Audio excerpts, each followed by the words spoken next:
All right, guys, welcome back for another podcast. So here we go.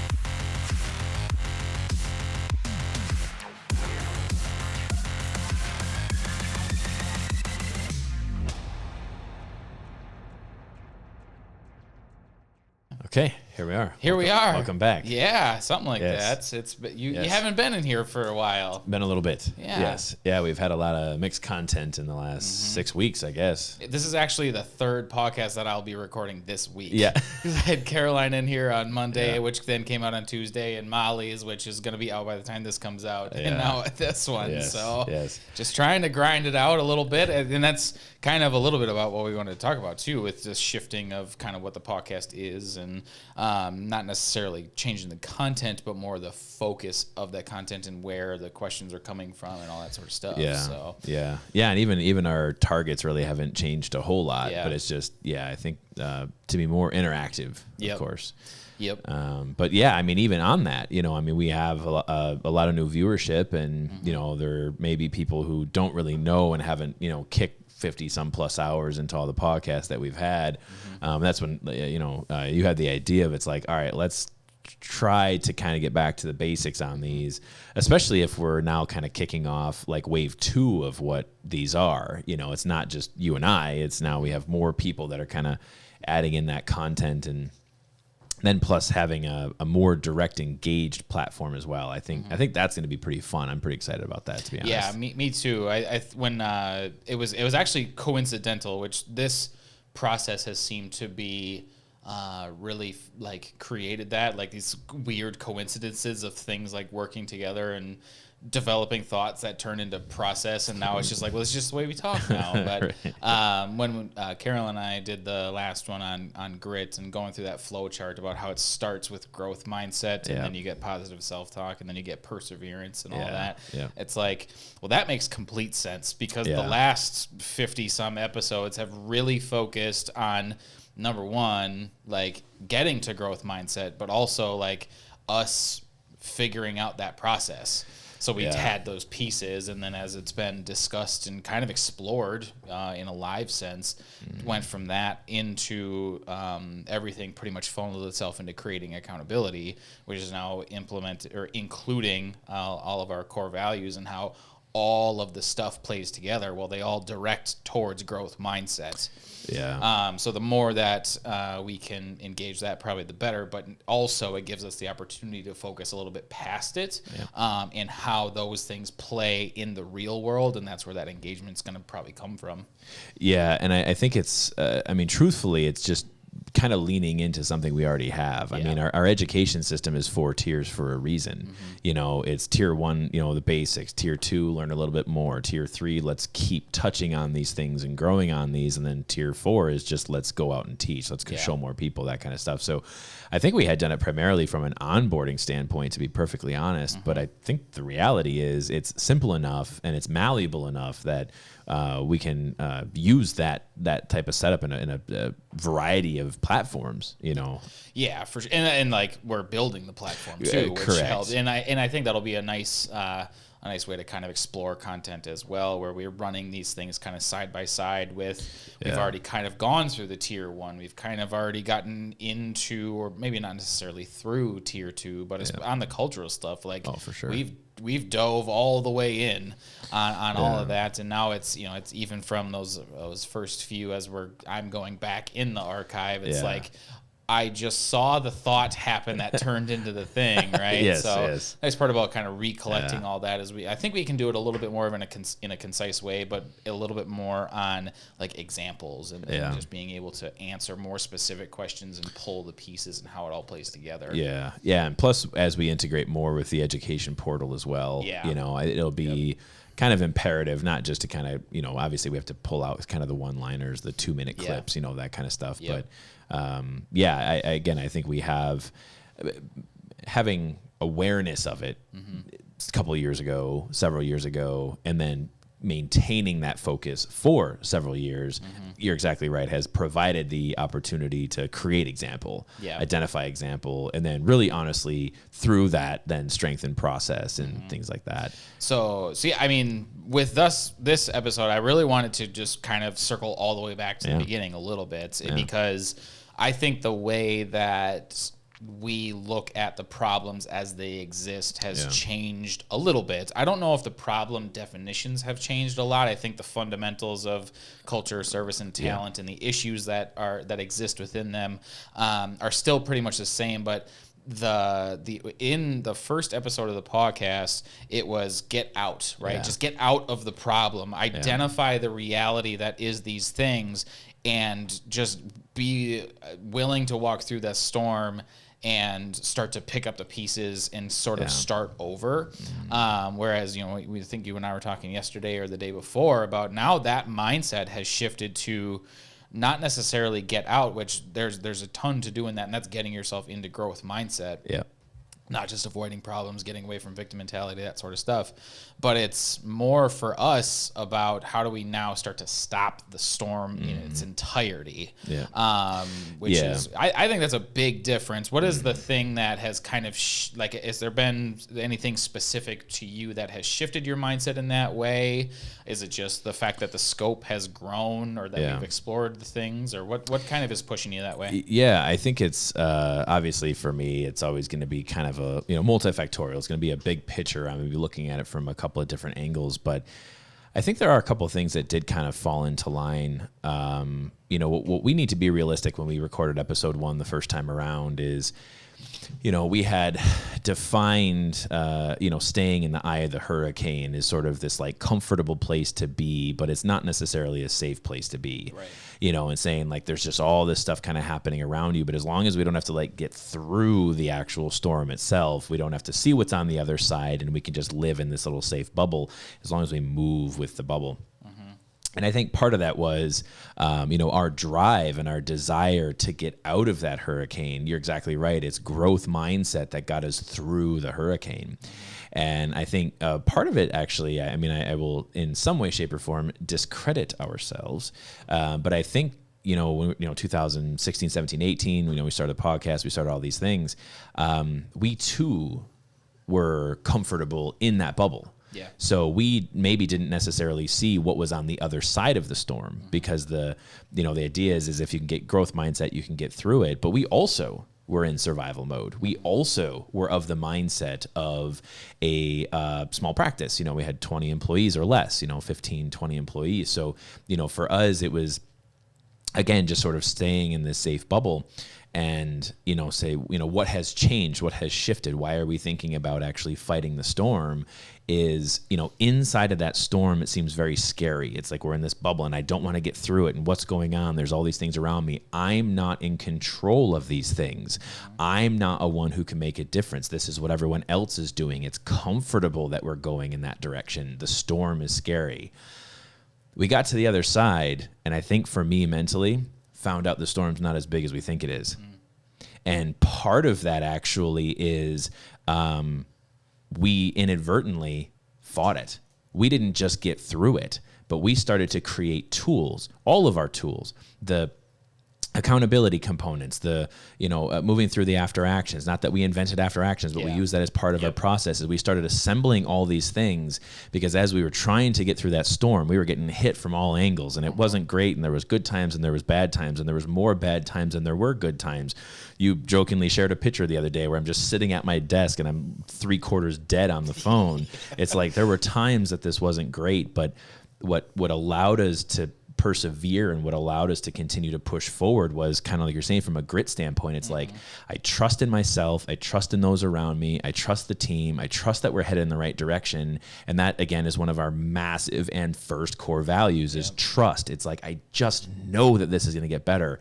And again, in the beginning, we didn't have any proof that it would, right. But it's like, for me, it was the advanced assessment. The advanced assessment was, it actually put me in a box.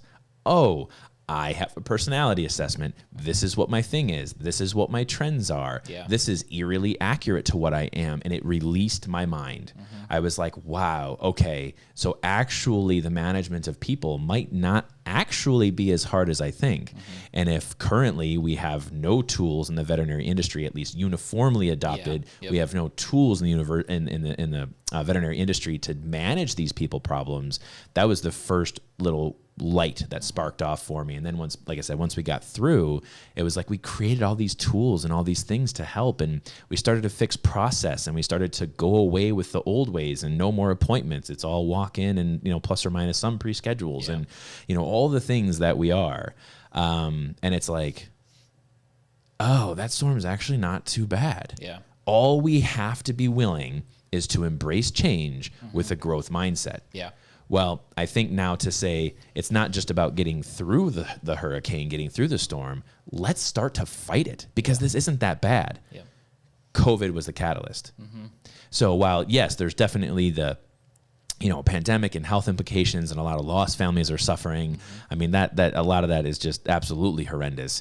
But when we start to look at its, effects on business, what has that done? What has that done for traveling businessmen and women? What has that done for, some of these companies that they have reps going around everywhere, and, but then also the technologies. It is my sort of suspicion that, we got Zoom, we got GoToMeeting, I know Teams kind of has their own platform. It is the beginning. This is just the beginning. All of those platforms really just kind of quick ran in and was like, well, we kind of have this thing now, just go ahead and use it. That's fine. Yeah. Okay. So let's give that 10 years because, there was a .com boom, right? And there was a lot of stuff to come out of that when everyone's like, what the hell is this internet? Yeah. And, of course, everyone, since Back to the Future, it's like we were looking for video chat. We've all been waiting for that. Yeah. And then it's like kind of like video chat is here, and everyone's just like, yeah, fine, whatever. I'm like, do you have any idea the groundbreaking level that this actually is? Right. So that's why, like I said, when you start to say, all right, how should we start to look at the problems in the industry now? What has changed? Why has our mindset changed? Why has my mindset changed? And it's like, oh, change has happened. Right. Change is here. Change actually forced us as an industry to change. And the sky didn't fall. We got our, we were forced to. Now, a lot of us, of course, stuck our heads right in the sand, but some of us, it's like, yoink, nope, you got to keep your head out of the sand, know, and then, oh my God, the sky didn't fall. Okay, cool. So we can actually consult by phone now. I don't need people in the room. We can do curbside appointments. And it's always funny to me because it's like we haven't been doing physical exams in front of caregivers my entire career, 15 years, and we built process around not doing exams in front of people. And everyone's like, that's heresy. I can't imagine this ever going. Why would you ever do that? And people don't want to be separated. It's like, no. We have to focus on efficiency. We have to cut back on conflict. And now COVID's like, well, obviously we have curbside. That's normal now. Yeah. Yep. So that's what I'm saying. Like, that's just one example of it being a catalyst for our industry. And it's like, wait a minute. Hey guys, we have the tools for all of you to continue to fix that which is wrong with the industry. It's going to be hard to get through the hurricane. You're going to have to break process. You're going to have to kind of change how it is that you do operations, things like that. But now we're in a position where we have the legitimate ability to fight. It's no longer just deal with it or just kind of get through or try to fix. Now it's a matter of, let's fight, because this is an industry worth saving. Yeah. Yeah. That's there was a lot of things in there, but there's so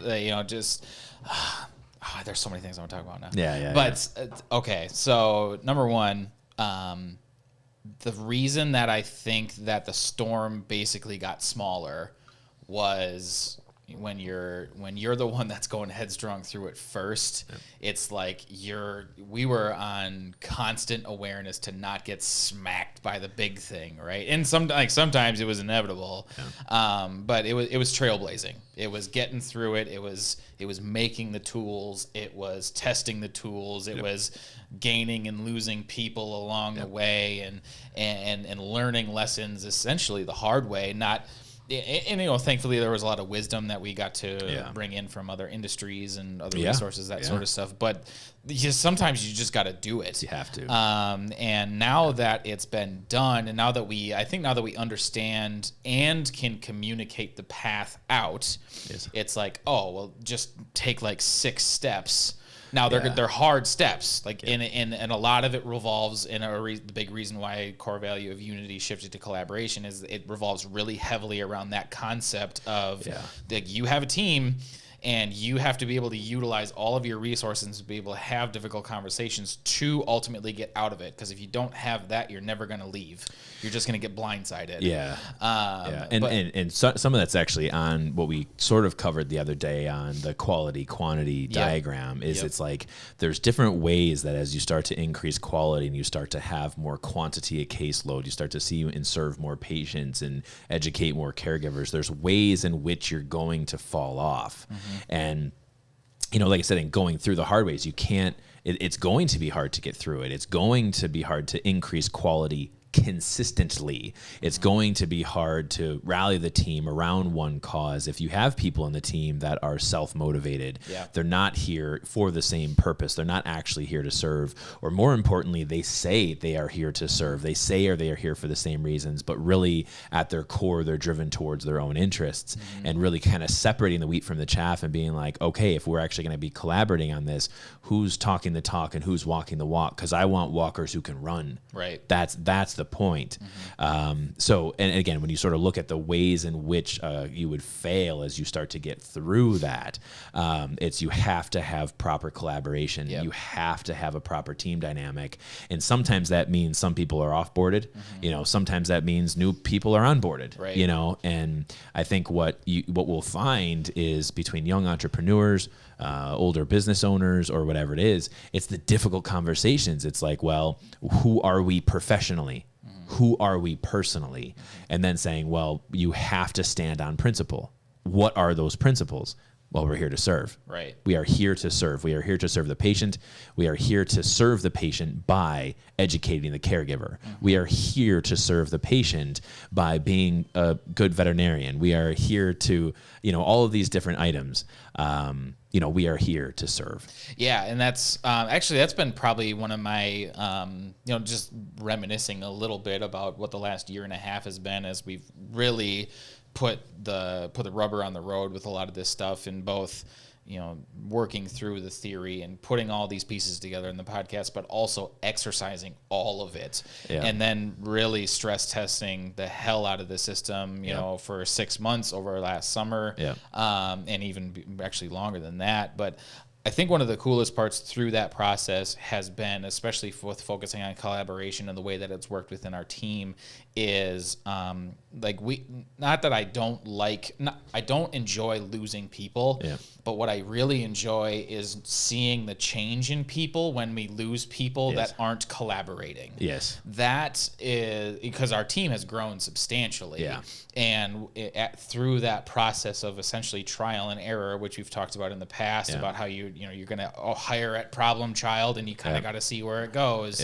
Those star player, star mentor. Right. But so as they make the transition one way or another, and everyone impacts collaboration in a positive way, a negative way. I don't know if there's necessarily a neutral way. It'd probably be a pretty hard thing to sit on. But well, listening and not communicating would be neutral. That's fair. Just absorbing. Which there's a time and a place for that. But when prompted, right, you got to play along. But to see the shift and watch it improve, like it's one of those things where if you're watching like stocks rise, right, like there might be peaks and valleys, but the trend line has gone up, and I think that a part of it is, especially when we get slammed, we can take that for granted.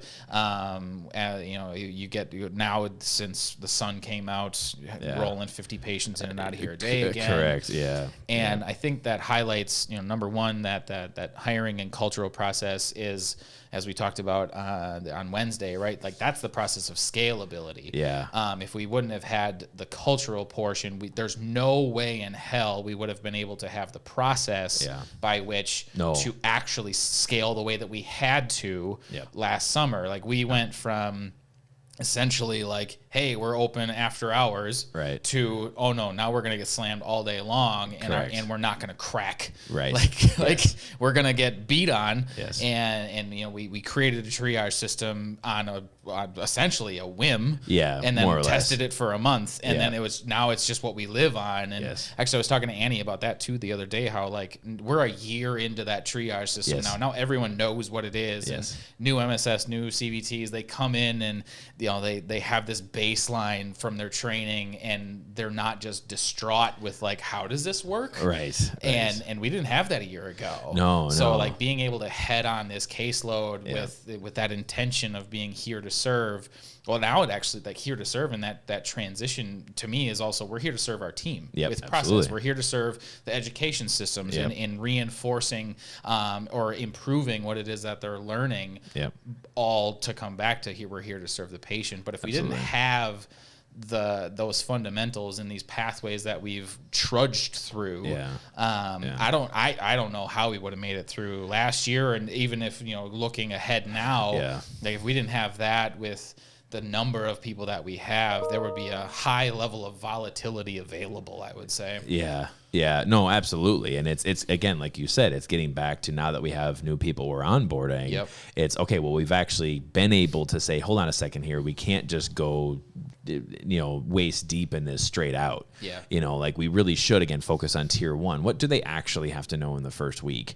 And part of it is that encouragement and support as well. Like you said, the culture part of it, where it's just like, hey, listen, I know this looks chaotic and it looks crazy. We have a couple new employees that we onboarded who had more traditional jobs, to come in and just be like, okay, I know we were on appointment stuff before and we were very regimented. It's like, no, now it's just whatever we need to do right now, and we focus on this process.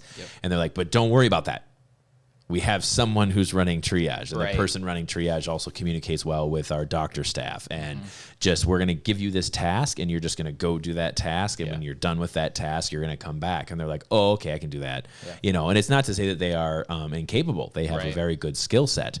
But then it's a matter of just being like, okay, different way, just need to change your process, and then you'll start to fit. And eventually then it'll feel like, well, how did we even do it before? Right. Actually, that's been, it's probably something that I'm actually curious about. I know it's really, really fresh, but I think I'm pretty sure that we had talked about it on the podcast before, about how, like, within hiring, especially within skilled and certified positions, it's like like the closer to school, the better, right? Because they're not necessarily colored by previous exposure or previous experience, that sort of stuff. At least not as much. But we just hired on 2 new CVTs that worked in day practice a month ago, right? Within. That far out, I mean, and you've been on the floor with them. Like, imagine doing that 2 years ago. It would have been way harder than it is now. And now it seems like, there's definitely there's a growth pattern, right? Like, there's still definitely within that first 90-day basic training period.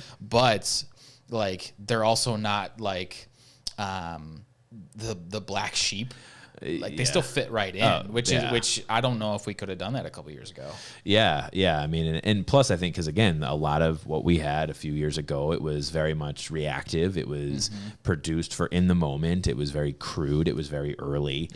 We just had the time to, just like everything else. I mean, the podcast, the way in which we talk, that's developed. But same thing with process, the way we train, the way we onboard. I think a part of that was just due to the fact that it's like, we are in the land of chaos, not because we're intentionally creating it, but because we're getting through it. We're working our way out of the storm. I got you. And now that the storm, now that we've blazed that trail, we can help guide somebody through it in a really abbreviated way. Right. I mean, somebody that comes in here can at the very least, they might not like it, but they'll at least understand what's happening really fast. And we couldn't do that before. And now that we've been able to do that, and we can do it before they even get hired most of the time, especially people that have worked in it on the inside, basically. And now we're actually seeing that too with students. that have been exposed to it with working, as whatever it is. wherever they have been, yeah. and the response that is coming back our way of like, oh, that's way different, but that sounds way better. Yeah. And I think just the clarity on that front has made it a lot easier to absorb what it is that we're trying to do and start to implement it. Well, I think a part of it is sort of like an individual attack versus an entire team. So I think, like you said, having new employees come on that were more traditional. Well, they had more traditional experiences, right? Mm-hmm. We would have struggled significantly to really align them to our process years ago because it was really just more of a couple of us that were like, we just need you to do it this way. So we were really in the beginning looking for malleability. Yep. We really needed people who didn't have a ton of experiences. And I still don't think you need to have a ton of experiences to do this.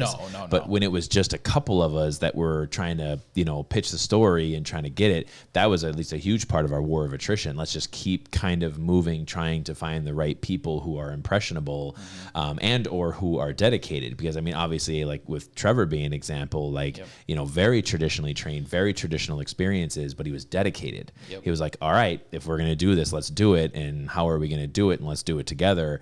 Mm-hmm. And then plus, for him and I, just working very closely together, it was always a collaborative. What about this? What about that? I don't like how this is done. I don't like how that is done. So part of that even sort of breaking tradition was just like, we own the place now. Right. We don't actually have to do anything we don't want to do anymore. Mm-hmm. But you're exactly right. So now that it's more of, it's time and effort, right? So that's one of our things when we talk about performance review. So it's time and effort. Our time and effort in the beginning had to focus on the path of least resistance to get to the solution, get to the success. If we look at our creating accountability diagram, we had to get over to success as quickly as possible, more times than we had additional falls. And we did not have the opportunity to fail. Annie and I talk about all the time, failure's not an option. Yep. But falling is an option. Failure's not. Falling, you just go right back through collaboration. Right. But you're exactly right. Now that we kind of have a little bit more context, I think that's the fight, right? To get through it is just anyone who's going to come with us, let's get through it. But the fight is now saying, wait a minute here, not only is this storm smaller, but now we have the actual tools that if you are traditionally ingrained, if you are corporatized, if you are institutionalized, we now have the ability and or the resources for you to actually fight. We were creating a very young product for a young audience, but now we really have a universally applicable tool set, which, because again, our young audience, our young entrepreneurs, or our young associates, our young coworkers, our young employees, they are going to now have to go into these traditional settings. Not corporate, they shouldn't go that, but if they have to go into a more traditional setting, and now they have been committed to what it is that PAW stands for and being the force of change, they need to have the tools to change the mindset of tradition. Yep. That's the fight. Yeah. So, and I think that's where we become more comfortable now in saying like, this isn't just starting a practice from brand new. Obviously, if you're starting a practice from brand new, just start doing this. Right. Right. And that's sort of what we had done in the beginning. We just decided we were going to completely start from scratch. That was the whole idea of creative destruction. Screw it. Everything out the window. Let's just start doing this now, see what doesn't work and try it again. So we were really willing to commit to a full send on just let's do it completely different. And then we're going to make mistakes on our process. We're not going to try to we're not going to try to necessarily have solutions for the old ways, because the old ways have old problems. The old ways have old solutions. We just want a new thing and then create sort of new solutions for new problems. Yeah. So then to say our that was kind of how, of course, it started. But the reality is it has developed into a process that allows us to change those different mindsets, but it completely hinges upon individuals having a growth mindset. Yeah. If they say they have a growth mindset, that may be substantially different from being and having a failure mindset. And that, again, that's where we have that subtlety of failure mindset. Yeah. And, you may not know it in your team until, I don't want to say it's too late, because again, if you're a manager, if you're a business owner, if you're an entrepreneur, it's never really ever too late. It's just a matter of what? might be a waste of time. Yeah. You know, and that's okay. But as long as you learn from it, it never becomes a failure. Simply a fall, readjust, and then move back into collaboration. What's the most appropriate solution? Let's aim for success. Right. It's just that process on the small scale and the large scale.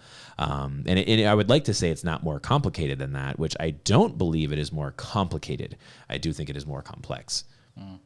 It's tedious. Yes. Right. Like and I think that was probably as much as we give you shit about creating accountability being a complex diagram, it's really not. Yeah. But what it did is I think a part of it removed that perception of going through all of the tools as tedium, because it's like, well, now I have to do this one. Well, now I have to do this one, and now I have to put all these things together in my head. And what that did, it's like, oh no, I just got to do like the 5 things. Yes. And yes, there are specific steps along each one of those lines, and understanding the concepts too, right? Like to go trust first, you know, to deliberately show respect to those that are around you. Like that's conceptual. There's obviously action that goes with it, but the color's kind of everything that you're doing. And then getting into collaboration. How do you do that well to actually hold people accountable and not just resent them? Yeah. That process. But it definitely, having the route clearly laid out made it so much more consumable and way less tedious, because we knew how to get where we wanted in a much easier or much shorter time frame. I remember the brainchild coming out that day, and I was like, that's right on. So, and the other thing is too, I think, with that process of understanding when it's not happening too. Then there might actually be more. We tend to be rather positive thinking, but there's probably a ton of value that that has come out of that, to watch the failure mindsets and being able to identify how that subtly sets in, and then being able to act on it and not having to hesitate. That's made the fire fast a lot easier to consume, or just stomach, essentially. Like, you know what it is. It's having a diverse team, and why having a diverse team is important is because all of your D personalities typically are your leaders. So it's, for us, we're eyes, right? So we're going to be very enthusiastic, see the good in people, want people to get along with one another. We're going to be mentoring, and let me show you along the way, and that's where we're going to sort of get, wrapped up in sort of, at least getting closer and closer and closer, because what are the two that are opposite, right? So a mentor is opposite a rescuer. So, and a leader is opposite a persecutor. So if we start to have sort of this, creator victim battle, and we sort of have, and that could be an internal battle, and the mentors are actually starting to kind of show more rescuing than they are showing, mentoring. It's up to those D personalities, up to those direct and decisive people who are leaders in the workplace to be like, hold on a minute here, this actually isn't working. Do you understand that this isn't working? Do you understand that this person isn't working? Do you understand these things? And it's like, well, no, they are, and things are. It's like, wait a minute here. How many times have we had blank? How many instances has there been that? Is this someone who's just selling you on the idea, or are they actually doing it? So that's why having that diverse team is so important. And again, we've talked about how our industry really has like one style of person. Oh yeah, there's some significant similarities, kind of just industry wide, being way more detail oriented, more methodical, more outgoing, sort of. That one's actually, the I is probably the one with the biggest blend. It's just like some introverts, some extroverts, but then like altruistic, empathetic. The enabler pattern is one that's very, very prevalent. But actually, to go along with that, I know you actually haven't listened to Caroline's or Molly's, but half of Molly's. But yes, Molly's first one. She just did another one. Correct. So the one I walked in on. Yes, exactly. In those, they both referred to examples of not having rescuer responses and actually actively like noticing and implementing a coach creator response, and they had no idea that they did. And I was just like, you realize that you did everything right in this small thing. So like Caroline's was, I think it was one of the weekends that she was working with Mariah, and Caroline's still pretty new. So, she's still new in process and process changes and whatever. Right. She was missing, initialing her records. Yeah. And Mariah kept pointing it out to her. And instead of Caroline saying, can you just do it for me? It was, hey, when I do that, tell me to get up and do it. Yeah. Because I need to create the process, or I need to be the person that implements this process, right? Yeah. Like, don't just rescue me by just initialing all my records, because I'm not going to learn a damn thing. And if you never tell me anything, then what happens on the next one? And you're just going to resent the fact that I don't initial my records. Yes. And they did it as with a snap of a finger. Yes. And that was... That's wonderful. That's in the moment accountability. That's exactly what that is. They had absolutely no idea that they were. Yes. So clearly, like, don't get me wrong. Is that a small thing? Yes. It's huge, though. But it's huge. It is. And you can't take that for granted. No. I don't remember the exact details of Molly's, but it was something with like her and the way that her and Hannah communicate. They're so vastly different. Yeah. But they've learned how to go through the collaborative process with each other and go from, they used to irritate the snot out of one another working overnights. And now it's like you put those two on the floor, you can get just about anything done. Yeah. So we do it in small ways, but it's the small ways that allow the big stuff to happen.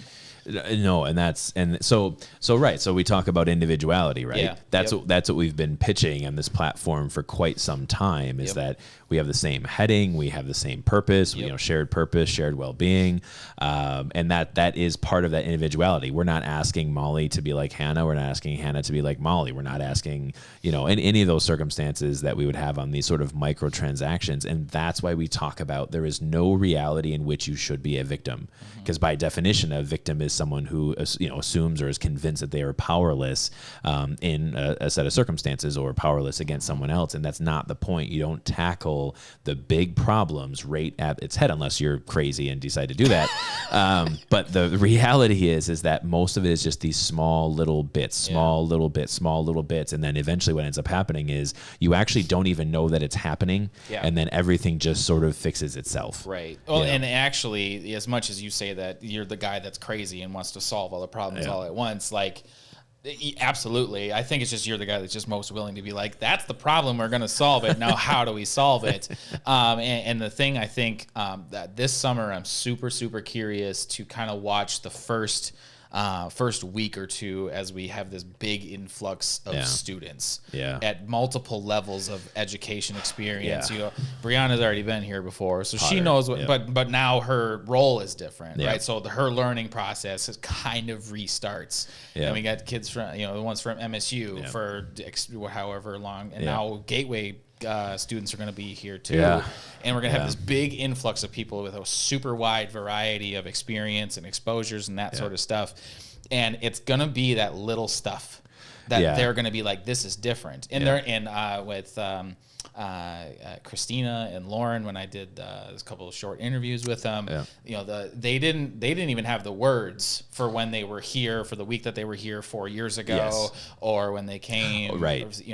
It was, I don't know what it is, but it felt different. Rhiannon was the same way. Like, I can't define it, but like the emotional response within me is, this is different. This is positive. I know that there's something here that I can't quite put my hands on. And it's that little stuff. It's the fact that the bullshit doesn't exist. Or when it does, it's gone. Correct. We address it, we get it off, we just get through it, and then we move forward. And so I'm really excited to kind of see that and see if they notice it too. Yeah. No, and that's I think ultimately, when we talk about earlier about, getting through the hurricane and being on the other side and wanting to go on the attack and to really fight these things, is it all comes down to standing on principle. Yeah. And I think, I've been talking a lot with Katie. I think I talked about it at what I keep calling our State of the Union address, is is standing on principle. And again, what my job is, what Katie's job is, as business owners, we have a job. It's not, there's no fat cats here. Yeah. It's, we are at the bottom of the accountability ladder, at the bottom of collaboration, at the bottom of communication, because it all ends with us. There isn't anyone underneath us to support us, aside from everybody else around us. We are supported by the work and the effort of all the people within the organization, but they trust, and they actually, it's not even trust, they expect us to make sure that we're pointed in the right direction. And when we're challenged, when something goes against what the team is, something goes against the values of the business, goes against the principles that we're standing on, that's when you're being watched. That's probably the only time, and I always say this, that I don't necessarily, and I'm not impacted by sort of the praise or the negativity from other people. I'm exclusively neutral. It only matters for me to hold myself to my standard that I can live with.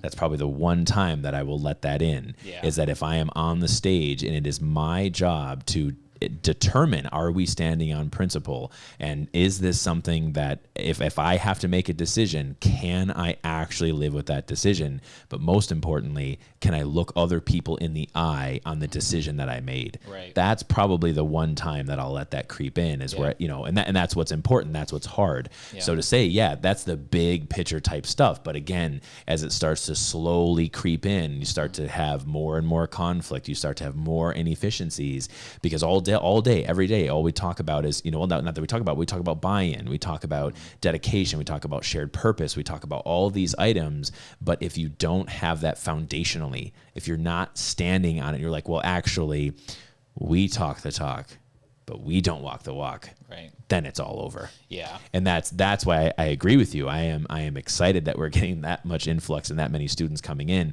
Also, it's kind of horrifying, but also it's pretty awesome. Yeah. There's definitely a lot of T's to cross and I's to dots, and to do that for a long period of time. But I mean, that was the 4-year bet, or 5-year bet, really. That's now like, now we're really playing the game. Yes. Like, now we're really in the middle of it. And now we have Caroline, that's education coordinator, and it's like, okay, how many people do you want to talk to? Because I can get you connections. Like how heavy can we feed this system? And that's the line that I drew in the sand, that we drew in the sand, that the line was drawn in the sand, is that, and that's part of what my State of the Union was that, no, actually the line that's being drawn is that every single person who is in this organization and Paw Health Network, it is hard to get here and it is hard to stay here. And hard doesn't necessarily mean that, if you're not up to snuff, we're going to cut you. It's like, no, this is a very challenging, it's a very new environment. It's not what we're used to. But that was essentially the context, and saying it's so hard to get here. Every single person that we have in this organization, that we choose to keep in this organization, they are here to teach. They are here to show those students that are coming in, the future generation, this is the training ground for the future of our industry. And we need to make sure that we administratively are investing in the people who are perpetuating that mindset that we are here to serve. Right. That's what we are here to do. So I'm equally as terrified and also as excited to have that many students come in. But at the end of the day, it's exclusively through servitude, and it is an incredibly humbling process. And that's how we do it. Here's another thing that I'm just gonna get your like visceral reaction. And I'm just curious where your brain goes, because I think that I've seen the difference, especially now that I'm looking at it essentially third party, not being on the floor, and now you're on the floor more, and with having this massive influx of people. I don't think that there's like anybody that works here anymore that wants to work just for you.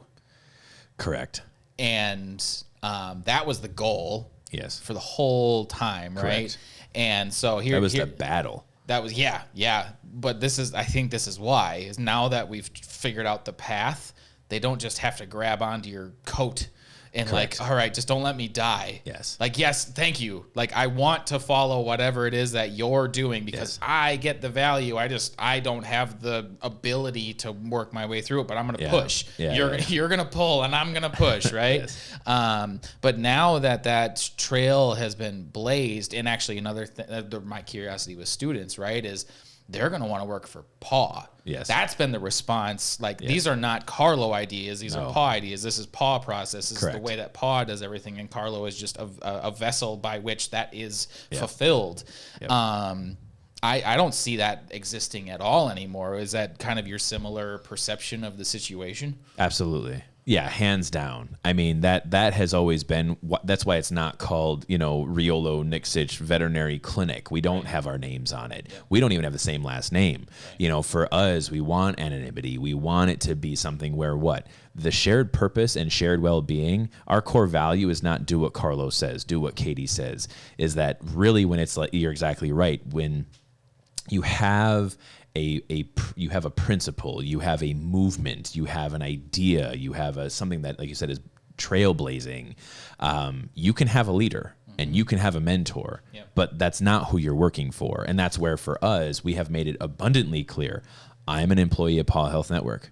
Katie's an employee of Paw Health Network, which legitimately we are. I mean, tax-wise, we are absolutely employees of the organization, which we didn't have to do it that way. Yeah. And Molly and I were talking about that a couple weeks ago. Yep. At any point in time, the dynamic of this place could be 100% my ego tomorrow. Mm-hmm. Absolutely. Mm-hmm. But that's what we have chosen to not do. And you're exactly right. It's that coattails. It's pull me back. It's help me. You're the only one. I only want to work for you. I only want to do this for you. And it's like, but it has never actually been that. Mm-hmm. Even from, when I was sitting 3 o'clock in the morning trying to figure out what is the fundamentals of PAW, what is the industry overview, what are all these things, and ultimately, like I always knew that PAW was going to stand for something. I didn't necessarily know what it stood for, but I knew that PAW was going to stand for something, and that's why we have, even from a branding standpoint, it has always been there. Yeah. And it wasn't again until Groundbreak that we figured out its purpose and well-being.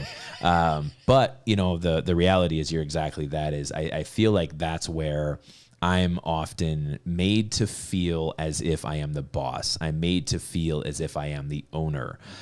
When people think I am the one who is in charge. Mm-hmm. I am the one who runs this place. Mm-hmm. And that's, I think, what I have struggled with, because then it's what? Well, I always go back to Carlo when I have a problem. I only want to work with Carlo when I have a problem. It's like, but I'm an ideas guy. Mm-hmm. I'm not always the best at some of those kind of minute type details, and I'm not always a great resource for everything. Mm-hmm. So if it's all about me, then I'm completely undercutting Katie, Annie. I mean, anyone in the team I'm undercutting by saying that this is exclusively my project, which it's not. It's just like you said, I'm a vessel, a conduit, whatever it is. We are Paw Health Network. Right. And it's I love that it is we, right? Because it's at this point, especially actually since your the kind of the end of the summer, right? And how it's like, all right, we made it. Yeah. We all somehow made our way through this mess that a pandemic and a lot more people and a lot more just everything was a pile more. That's that when it became like, all right, now we have SRMs, or our team leaders, if you would want a more traditional title, supporting role members.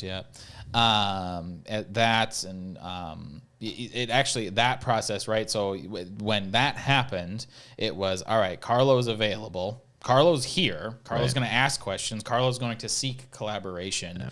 But when prompted with questions, then it's also, all right, how do I best utilize the communication channels that exist and problem solving channels to not just rescue? Right. Because I mean, you as the guy who does ultimately run the show with Katie, like there is that reality. Yep. It was I'm not going to say never, but it was very, very infrequent that it was like, I'm going to just take that problem from you and I'm going to go solve it. Now that does happen, right? Like sometimes you have to do that, but that was, I mean, I think you and I talked about like a couple months ago, where it's like, nope, we gotta start to distribute even more, because there's just a lot of stuff that's going on, and having those SRMs. And then so if MSS comes up to you with like, hey, here's this thing, it's like, all right, you got to go to Autumn, because Autumn might already be working on a solution that even I don't know about. And why do we do that? Well, it's like, well, you don't work for me, you work for PAW, and PAW has the system in which to implement solutions when problems arise. Thanks for bringing it up, and that's how I want you to start collaborating. And if you guys can't figure it out, then I believe the next thing in the chain is yourself. But it's like, go through it, because there's a right way to do that way, and being able to fulfill those channels, I think has been one of the biggest shifts in creating that mindset among everybody, where it's like, nope, I work for PAW, who is here to serve the patients. And that's all it is. And it's been like I said, from a third person's perspective at this point, with just being here all the time, but also not being engaged with case management anymore. It's been fun to see, because I can see people actually.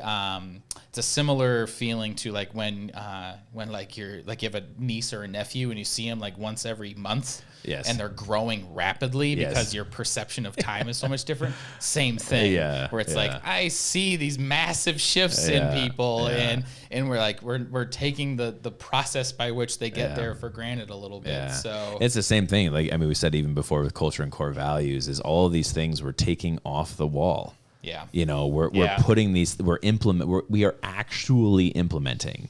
And I think that's, of course, one of Katie's struggles in her professional career before PAW, and maybe even in PAW a little bit too. But, her biggest thing was, why do we keep having the same doctors meeting over and over and over and over? We're talking about the same solutions every single time. And, we're a group of smart people who are coming up with these solutions, but then only half the team is actually following the solutions, and all the doctors agree, but only half of them uphold it. And it's all about implementation. And I think that's, for us, we actually move so quickly through the bottom half of collaboration that I would actually even argue that we may not even get to the point of fall anymore. It may be where we're into that, the solution to implementation and over to success, that we catch it so fast now that it's just like, right back up. And it's like, all right, cool, that didn't work, let's move on to the next one. But then there is, again, in some circumstances, depending on who you're working with, they may need time to process, to be like, well, actually, why didn't this work? And then as you have that collaborative process, you can bring it back up quicker. And that was a conversation I had with Annie, it was about maybe a week and a half to 2.5 weeks ago. It was exactly that. I'm like, listen, I said, I know up to this point, Annie and Katie have been, this is the rule, let's follow the rule. I'm like, but the rules have changed, now that we're 50 plus, now that our volume is so much higher, now that gross revenue is so much higher. I'm like, we need to stop looking at this from having built a solution for a 20 people clinic to now being a 50 plus clinic. And I started talking about all these different things with her by phone, and she's like, well, we need to change everything. I'm like, I know. Yes, that's what I'm talking about. And there was no fear in it. It was actually, you could tell that it was actually with enthusiasm. It's like, oh, okay. So that makes a lot of sense. We need to do that. Yes, we do. And so that's where I think, obviously there's ebbing and flowing, because for a period of time, I needed to adhere to process. I was changing too much stuff too quickly. I needed to here. Now we're kind of the other way. And I think that's when we, again, getting back to what this podcast is now fighting the storm, is that we have those solutions, and of course now have proven that those solutions work at a variety of levels. It's now not just a matter of, well, we're only making solutions for clinics that are 50 plus, 75 plus employees. It's like, I was working in a clinic where we had 10. And then now we wanted to be 20, and then our 20 became 30, and then 30 somehow became 70, and it's like, so all of these things, and that's even when we talk about, with some of the students there at Michigan State, is all these things. It's like, listen, we have process, we have education, we have culture, we have all these things. Just pick one. All of these things have been wildly successful in such a short period of time. 5 years is no time at all, in the grand scheme of things. And 6 years, and that's where, again, when we talk about the quality quantity and saying, well, now we're starting to push off as our quality is starting to drop. We keep planning for that drop, and it keeps bringing us up higher and higher and higher, almost getting to that point where we have matched quality and quantity. We're close. We're close to high quality, and we're close to high quantity.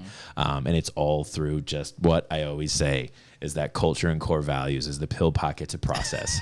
It is. It works very, very well. And I'm proud of that. Yeah. And I think that's where I'm proud of our team. And that was, like I said, when I drew the line in the sand, that's exactly what I was doing. It's like, I'm going to stand up and I'm going to tell every single person who has stayed in this organization, you are worth fighting for, but more importantly, you are now fighting.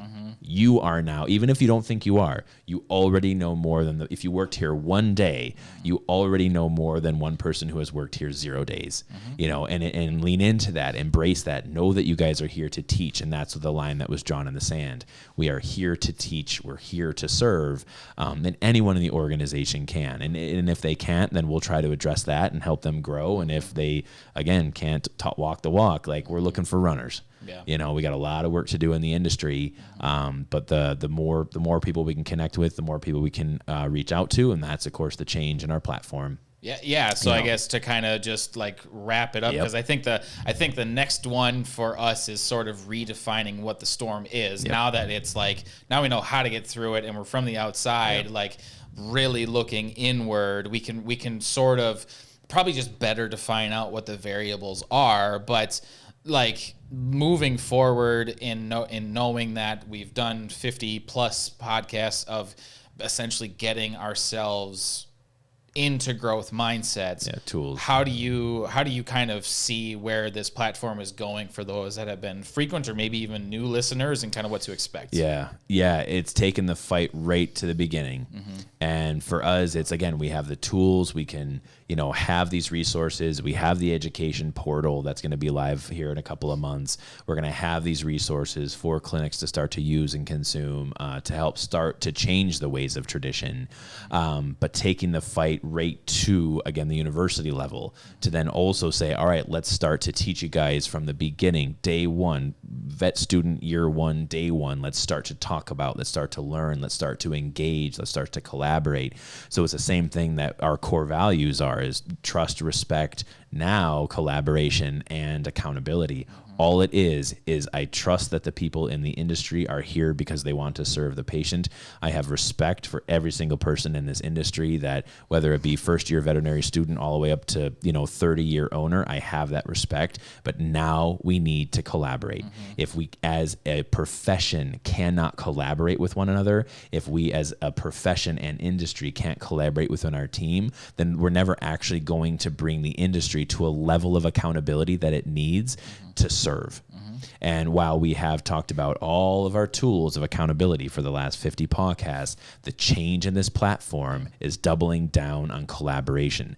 Let's talk, let's engage, let's see what the questions are, let's run live feeds, let's talk to more universities, and it's going to be a matter of saying, let's start to fight. This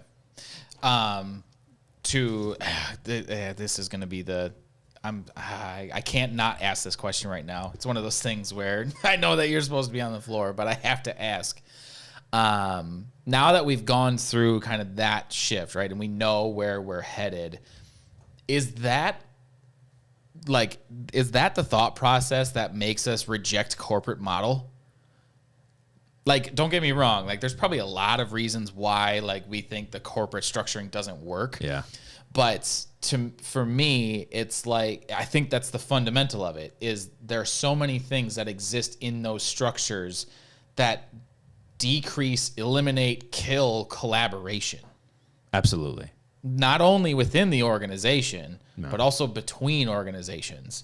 Like there's no playing ball. There's no infinite game. Nope. It's who can beat who. Correct. And they're playing the short game. They absolutely are. And they're taking people out left and right because of it. It's how many clinics can we buy in the shortest amount of time and profit the most amount. It's like, yeah, that's out there. That model exists. What do you think happened in human medicine about 30 years ago? And that was you had brought that up last time or during one of them this week. Yeah, one of them. It was the business association. Yeah, so actually I'll have to go dive in on that a little bit more too. But that to me, like, because we didn't have that definition before. It's like we knew that corporate wasn't working. Yeah, we knew that accountability didn't exist in corporate. No. But the question then became, well, why? And I think that it does get down into collaboration and the fact that they are really tend to be finite in the way in which they address things. Well, it's all formulaic. Oh, we want your feedback. It's all formulaic.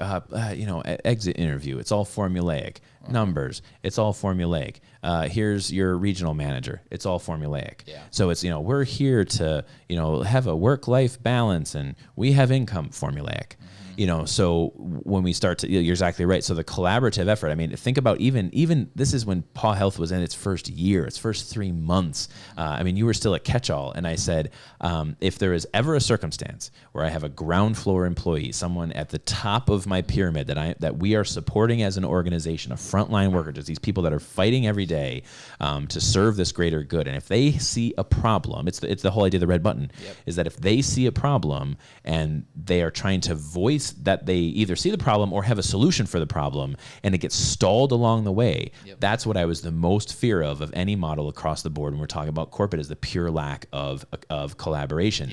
If that gets stomped and they aren't allowed to have a voice, they aren't allowed to be individuals, they aren't allowed to have those experiences, and we have even a bigger problem. 1 becomes 2, 2 becomes 5, 5 becomes 25, whatever it is that my joke was at that time, and it actually wasn't so much of a joke, is that every single person in the communication chain between me and that ground floor employee, it would just get fired.